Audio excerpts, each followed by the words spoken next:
तो पहली जो चीज है उस पर चर्चा मैं कर रहा हूं, असिस्टेंट प्रोफेसर जीके का पेपर है और जीके का पेपर जनवरी में है आपका, ठीक है, जनवरी फर्स्ट वीक में। और पहला सवाल आप लोगों की तरफ से ये था कि सर क्या ये जीके का पेपर, क्योंकि सब्जेक्ट का टाइम टेबल कल आया है और सब्जेक्ट के टाइम टेबल में हिंदी को छोड़कर बाकी तो छोटे छोटे सब्जेक्ट हैं, लेकिन हिंदी का मार्च में एग्जाम है, लेकिन बाकी पॉलिटिकल साइंस, हिस्ट्री, ज्योग्राफी, जो भी बड़े सब्जेक्ट हैं, इकोनॉमिक्स वगैरह, वो सब जो है मई जून तक जा रहे हैं। तो उन बच्चों को तो खूब टाइम मिल रहा है, उनको तो ये सोचने की जरूरत नहीं है कि हमें क्या जीके वाले पेपर के अलावा सब्जेक्ट पढ़ना चाहिए क्या। जिन बच्चों का एग्जाम मई में जा रहा है उन बच्चों के लिए कहीं भी ये तनाव लेने की आवश्यकता नहीं है कि उनको सब्जेक्ट साथ पढ़ना चाहिए क्या। यदि उनका जीके में कॉन्फिडेंस बहुत अच्छा है थर्ड पेपर में, तो वो साथ में 1-2 घंटे निकालें तो निकाल सकते हैं। बाकी मेरी पर्सनल राय यही है कि आप उन किताबों को एक बार रख दीजिए, क्योंकि यदि थर्ड पेपर आपका अच्छा नहीं होता है तो चाहे आप कितने बड़े धुरंधर क्यों नहीं हो, आपका कॉन्फिडेंस इतना गिर जाएगा कि आप सामना ही नहीं कर पाओगे। ये हमेशा होता है, समझ रहे हो ना आप। माहौल जो बनता है ना वो इसी से बनता है। अब माहौल किससे बन गया? एग्जिट पोल है, वो माहौल है। अब एग्जिट पोल में माहौल बन गया कि सरकार इसकी आ रही है, उसकी आ रही है, समझ में किसी कुछ नहीं आ रहा, लेकिन माहौल बन जाना, अब बहुत सारों का कॉन्फिडेंस गिर जाता है इस माहौल की वजह से। चाहे वो जीत रहे हैं लेकिन उन्हें लगता है यार एग्जिट पोल तो ये कह रहा है। तो मेन चीज यही है, आपका जो ये थर्ड पेपर होगा वो एक प्रकार से आपके कॉन्फिडेंस को, आपके सिलेक्शन की भूमिका जो है वो तैयार कर देगा। यहां यदि आप अच्छा नहीं करते हैं, जीके के इन 100 प्रश्नों में आप अच्छा नहीं करते हैं, तो मान के रखिएगा कि आपका सब्जेक्ट अच्छा नहीं होगा, आप सामना नहीं कर पाएंगे। तो पहली चीज आपको यही करना है कि मैं इस जीके के पेपर में इन 100 क्वेश्चनों में कम से कम जो है मैं वो 80 से 85 प्रश्नों तक तो मैं जाऊं। अब इसकी बेहतर चीजें क्या हो सकती हैं? यद्यपि मैंने जो अदर सवाल हैं आप लोगों के असिस्टेंट प्रोफेसर के अलावा, वो मैं बाद में देखूंगा और बाद में उनके जवाब दूंगा। पहले एपी की चर्चा कर लेता हूं, 10 मिनट आप दीजिए मुझे। तो 100 प्रश्नों में से 80 से 85 प्रश्न हम कैसे लेके आए? अंतिम 30 दिन हमारे पास है। मैंने कहा कि सब्जेक्ट को छोड़ दें। हिंदी वाले बच्चों का प्रश्न था कि सर हमारा तो मार्च में एग्जाम है, तो मार्च में जिनका एग्जाम है वो इतना कर सकते हैं कि थोड़ा सा, क्योंकि यदि थर्ड पेपर खराब हो गया तो चाहे मार्च में हो चाहे कब भी हो, उसकी कोई उपयोगिता नहीं रहेगी। तो कोशिश ये करें कि आप यदि थर्ड पेपर में कॉन्फिडेंस लाने के लिए अपना मैक्सिमम टाइम जो है वो किसको दें? थर्ड पेपर को दें। लेकिन 2 से 3 घंटे यदि अपने सब्जेक्ट में निकालते हैं तो बेटर है, क्योंकि 2 चीजें देखिएगा, सब्जेक्ट आपने हमेशा पढ़ा है और उसको आप अच्छे से कर जाओगे। सब्जेक्ट में सबसे इंपॉर्टेंट चीज होती है संक्षिप्त मैटर के साथ मैक्सिमम रिवीजन जितना आप करेंगे वो आपका तय करेगा। अब जीके की बात अपन करें कि सर जीके में लास्ट 30 दिन मान लीजिए मैंने कुछ भी नहीं पढ़ा है, कुछ भी नहीं किया सर, मैंने, मेरा टाइम खराब हो गया, चुनाव में था, छुट्टियां नहीं मिल पाई, क्योंकि अधिकतर एपी की जो प्रिपरेशन करने वाले बच्चे हैं वो इन जॉब हैं या जिनका सिलेक्शन हो चुका है।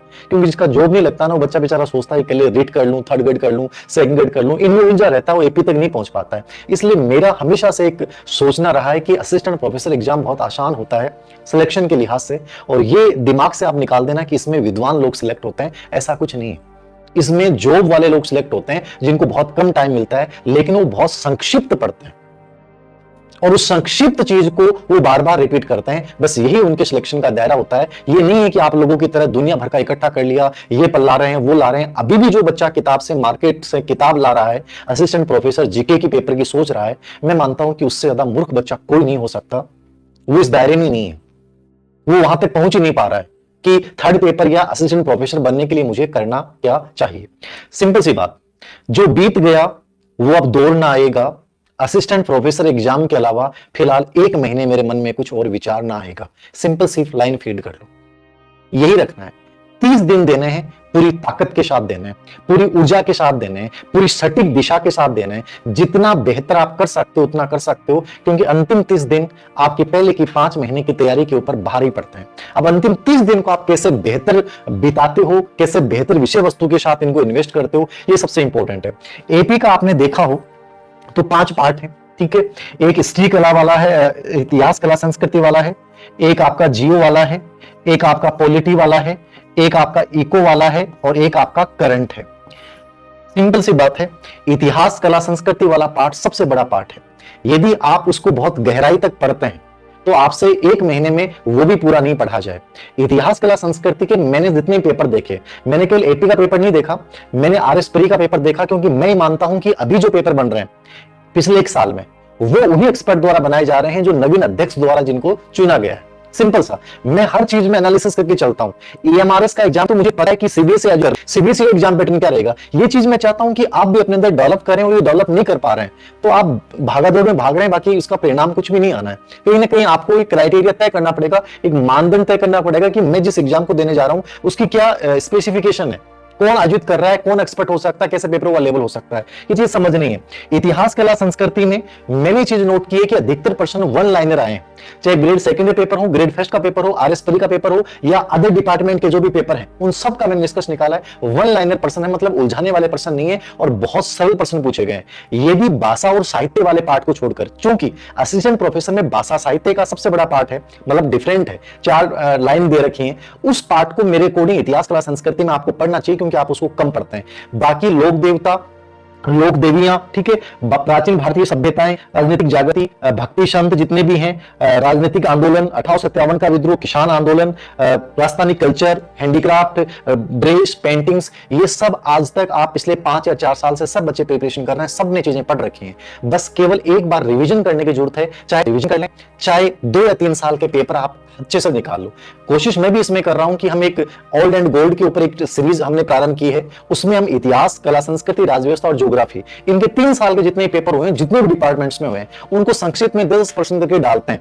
ठीक है, एक रिवीजन हो जाए। आपसे भी हिम्मत हो तो आप खुद भी कर सकते हैं, आरपीसी की साइड से ऑथेंटिक आंसर के साथ। एक तरीका होता है कि यार हम सब कुछ नहीं पढ़ सकते, आप 10 साल पहले के प्रश्न देखोगे कोई मतलब नहीं है, 7 साल पहले के प्रश्न देखो कोई मतलब नहीं है, लेकिन आप कम से कम 3 साल के प्रश्नों से अपनी आउटलाइन तय कर सकते हैं, मेरे लिए बेटर क्या हो सकता है। बहुत सिंपल सा फंडा है। तो इतिहास, कला, संस्कृति वाले पार्ट में आपको भाषा साहित्य वाले पार्ट को थोड़ा सा वेटेज दीजिए, अच्छे से तैयार कीजिए, क्योंकि भाषा और साहित्यिक रचनाओं में बच्चों के प्रश्न लगभग गलत होते हैं। तो मैं आपसे कहूंगा कि इस पार्ट को थोड़ा सा वेटेज देना, बाकी चीजें आपकी पढ़ी हुई है, केवल ओल्ड क्वेश्चन निकाल लें, जो मैटर आपने पढ़ रखा है। अब यदि इस पे तुम मैटर लेना चाहते हो तो तुमसे ज्यादा मूर्ख कोई नहीं है। कोई किताब मत खरीद लाना, जो आपसे पास पहले से पढ़ा हुआ है वही आएगा। कोई नए जिलों का चक्कर ही मत डालना, कोई ऐसी किताब खरीद मत लाना जिसमें नए जिलों के अकॉर्डिंग कला, संस्कृति के मंदिर, स्थापत्य, ज्योग्राफी को डाल रखा है। यदि आप ऐसी गलती कर रहे हैं तो आप एग्जाम से बाहर हो रहे हैं, इतने कंफ्यूज हो जाओगे, समझ में नहीं आएगा। कोई भी ऐसी नई किताब मत लाना जो नए जिलों के अकॉर्डिंग उसमें डिवाइड कर दिया गया है कि ये मंदिर यहां पे है, ये किला इस जिले में आ गया है, ये इसमें आ गया है ज्योग्राफी में।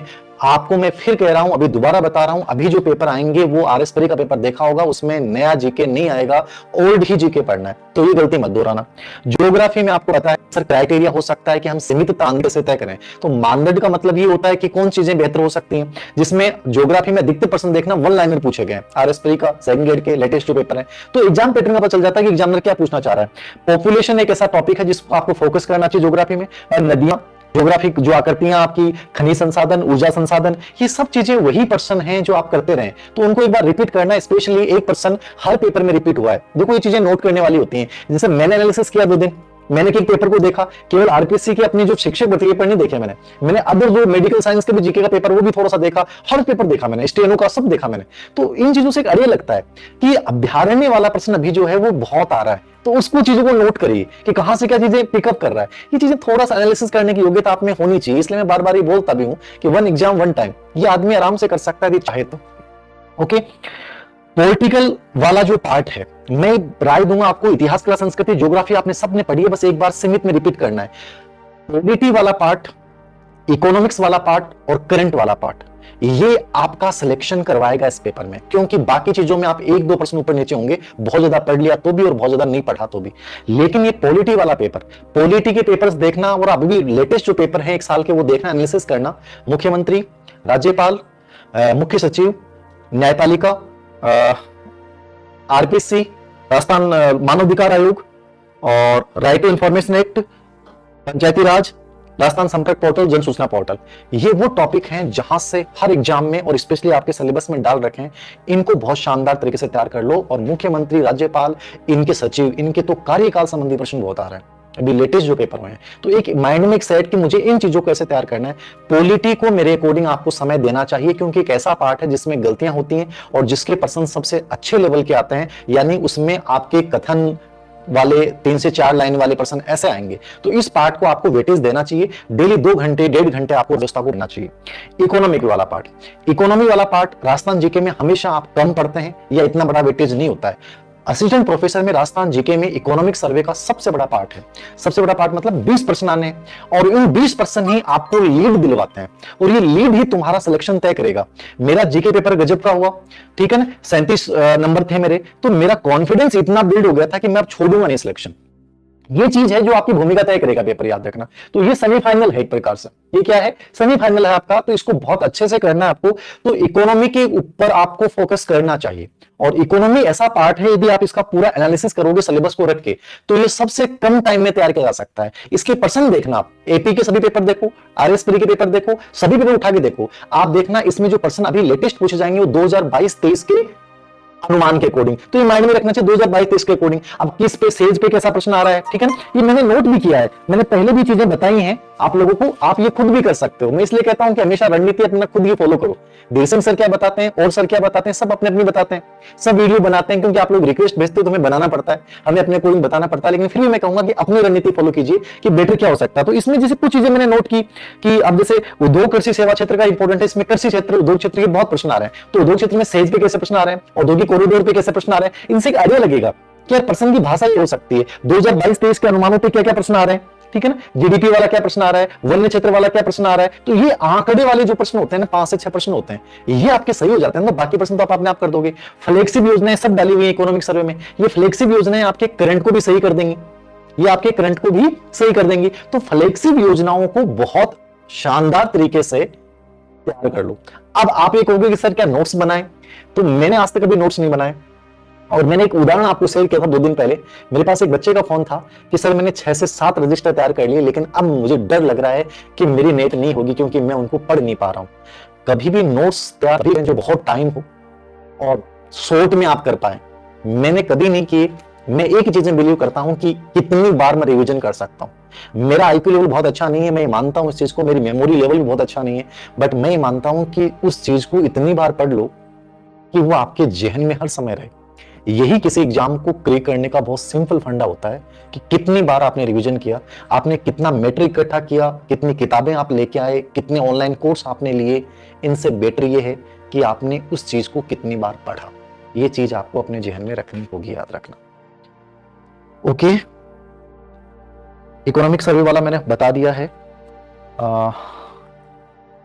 इकोनॉमिक के बाद करंट को लेकर इकोनॉमिक सर्वे के ऊपर में 1-2 क्लास भी हम चाहेंगे कि ऐप के ऊपर अवनी एजुकेशन पे करवा दें अक्षय सर की।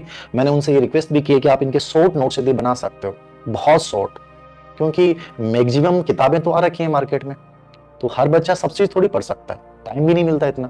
तो शॉर्ट चीजें, मतलब जहां से ऐसा पता चल जाए कि ये प्रश्न आने वाला है।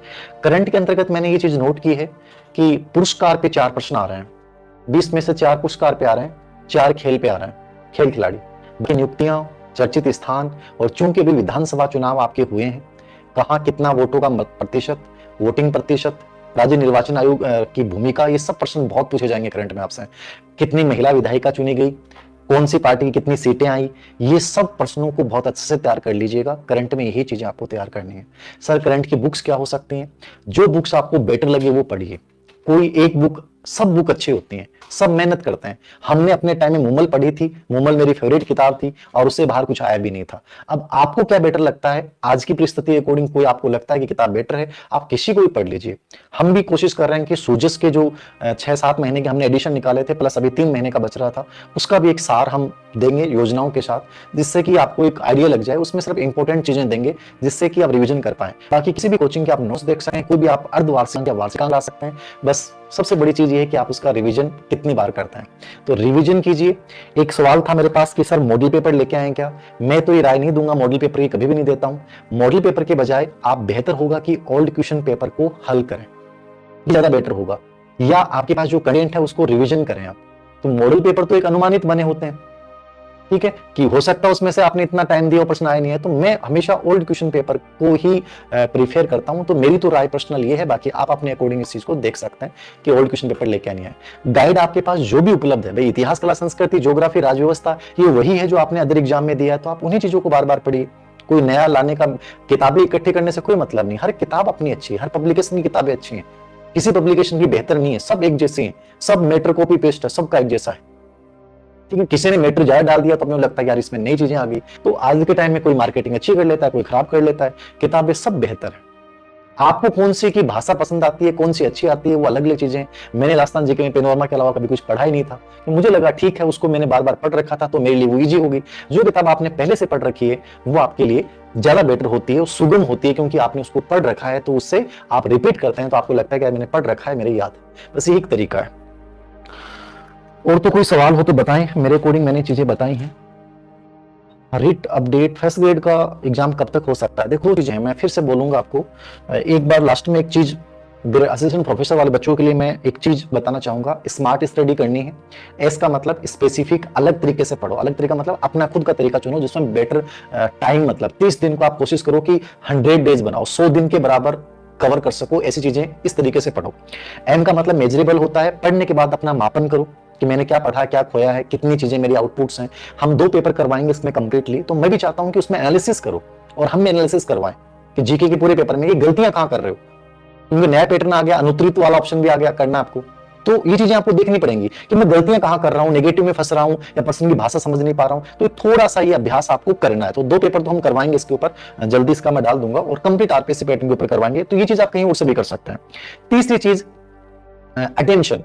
मैंने लास्ट टाइम में छुट्टियां ली थी, पीएल ली थी जब 35 दिन बचे थे, ठीक है, तो मैंने ली होंगी शायद 27-28 दिन, क्योंकि लास्ट में 2-4 दिन की छुट्टियां थी।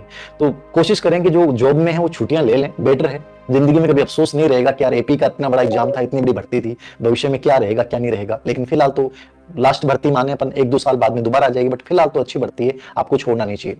और चौथी चीज है रिवीजन, जितनी बार रिवीजन कर सकते हो करना चाहिए। और 5वां है टाइम। टाइम बाउंड का मतलब यही है कि टाइम को डिवाइड कर लो, और उस टाइम में देखो इकोनॉमिक सर्वे को ज्यादा टाइम दो, राज्य व्यवस्था को टाइम दो। आप अपनी दिनचर्या को व्यवस्थित करें, तो टाइमली एक एक चीज को, और छोटे छोटे लक्ष्य तय करो, दीर्घकालिक मत करो। 2 दिन की टारगेट तय करो कि इकोनॉमिक सर्वे में 3 टॉपिक पढ़ने हैं, राज्य व्यवस्था में 2 टॉपिक पढ़ने हैं, ज्योग्राफी में टॉपिक पढ़ना है, ठीक है। और उसका मूल्यांकन साथ में करो, गलतियों को देखो कि गलतियां कहां कर रहे हो। तुम ही अधिक है, इस विचार को अपने जहन में रखो। कम ही अधिक है, यानी कम मैटर के साथ आगे बढ़ो, ज्यादा मैटर के चक्कर में नहीं पड़ना, कम ही अधिक है, इस विचार को अपने जहन में रखना। ध्यान भटकाने वाली चीजों से दूर रहना, डिस्ट्रैक्शन से बचना है, मैक्सिमम इन चीजों से दूर रहें। और जो वास्तव में मायने रखता है उन्हीं चीजों को पढ़िए। जैसे मैंने बताया कि चीजें बहुत इंपॉर्टेंट आपको पढ़नी चाहिए, तो वो चीजें आप तय करें। अब और बच्चों की बातें, ये एपी के अकॉर्डिंग मैंने कुछ चीजें बताई हैं। अब आपके कुछ सवाल हो और जो कुछ आपकी क्यूरी हो तो आप पूछ सकते हैं, मैं जवाब देने की कोशिश करूंगा। निश्चित रूप से हो सकता है गरिमा, यदि आप 40% को सोचिए, आप तो ये सोचिए कि मैं 50 के आसपास जाऊं, और होगा। जो मैंने रणनीति शेयर की है, खुद थोड़ा सा एनालिसिस करेंगे तो होगा, सिलेबस को सामने रख के। सर नेट पास नहीं हुई क्या करें? देखिए नेट पास नहीं हुई तो 2 ऑप्शन है। नेट आप दे लें, क्या पता ऐसे ही हो जाए इस बार, बट जीके पे ध्यान दें, क्योंकि नेट नहीं हुई तो आपको जून वाला ऑप्शन रहेगा, क्योंकि नेट कब चाहिए आपको? इंटरव्यू के टाइम। तो जून तक तो पेपर चलेंगे, तो इंटरव्यू हो सकता है अगस्त सितंबर में करवाएं, तब तक आपकी अगली नेट भी हो जाए, सब्जेक्ट के साथ आप प्रिपरेशन कर लें। तो दोनों ऑप्शन आपके पास, तो आप देख लीजिए अपने अकॉर्डिंग क्या किसको प्रीफर करते हैं। बाकी कर देना चाहिए अच्छे से, कई बार कम तैयारी में भी अच्छा हो जाता है, confidence important. RPC first grade sir 2 चीजें हैं, वैकेंसियां दोनों सरकारों ने घोषणा में निकाली हैं। सरकार किसकी बनेगी आप ही जानो, किसको वोट दिए इस बार किसी को समझ में नहीं आ रहा, एग्जिट पोल भी पता नहीं क्या ही बोल रहे हैं, तो कल परसों आपको पता चल जाएगा। कांग्रेस की सरकार बनती है तो भी उन्होंने 4 लाख की घोषणा की है, तो संभवतः वैकेंसी तो आएंगी। किस लिए आएंगी? क्योंकि लोकसभा चुनाव है, ग्रेड फर्स्ट ग्रेड सेकंड 100% आएगी। रीट का एग्जाम भी आयोजित होना है, प्री रीट का जो इसको अपन बोलते हैं, ठीक है। अब वो कई बच्चों को लगता है कि सर नई सरकार मान लो बीजेपी आ जाती तो क्या पैटर्न को चेंज करेगी? Normally grade second grade first ये तो सेम पैटर्न रहे रहेंगे, रीट को लेकर के भी रेट के आधार पे नियुक्तियां दे सकती हैं। तो मुझे नहीं लगता है कि कोई भी सरकार अब करेगी, ये प्री रीट वाला सिस्टम हमेशा रहेगा, उसके बाद थर्ड ग्रेड का एग्जाम जो है वो आयोजित करेंगे, मुझे ऐसा लगता है। तो कोई भी सरकार बदले, अब किसकी आती है आप जानते हैं, या ईवीएम जानती है, आइडिया किसी का नहीं लगा सकता। दोनों ही एग्जिट पोल कह रहे हैं बीजेपी कांग्रेस, कोई भी सरकार आए, क्योंकि लोकसभा चुनाव है। बीजेपी आती है तो भी ये होगा, क्योंकि ये 2 से 3 स्टेटों में इनके विपरीत रिजल्ट आएंगे, तो इन पे प्रेशर बढ़ेगा कि भाई नौकरियां देनी पड़ेंगी। नौकरी नहीं दोगे ना तो ऐसे आनंद लेने से बातें नहीं चलेंगी, बड़ी बड़ी बातों करने से काम नहीं चलेगा। और कांग्रेस आएगी तो भी कांग्रेस तो निश्चित रूप से इस चीज को करेगी, क्योंकि उनकी कहीं ना कहीं नेगेटिविटी पेपर लीक को लेकर ज्यादा थी। तो इस चीज को लेकर कि कहीं लोकसभा चुनाव में हमें नुकसान नहीं झेलना पड़े, इसलिए आप इस चीज को अपने दिमाग से निकाल दो कि वैकेंसियां नहीं आएंगी 2 साल, वैकेंसियां निश्चित आएंगी, चाहे एग्जाम होने में टाइम लग जाए, लेकिन लोकसभा चुनाव से पहले ये भर्तियां जरूर निकालेंगे। इस चीज को अपने जेहन में रखिए। तो मेरे अनुसार आपको प्रिपरेशन करनी चाहिए, बिना अलग अलग विचारों को सुने। तैयारी की हुई कभी भी व्यर्थ नहीं जाती, याद रखना। काउंसलिंग वाला फ्यूचर कल स्टार्ट कर देंगे हम, है ना। कोली लेक्चर थर्ड पेपर आरएस स्तर का आएगा क्या? लगभग वही लेवल मान के चलिए, आरएस स्तर का। आरएस के जीके राजस्थान जीके प्रश्न पूछो, वो बहुत हार्ड नहीं है, वो लेवल तो आएगा, आरएस वाला लेवल तो आएगा।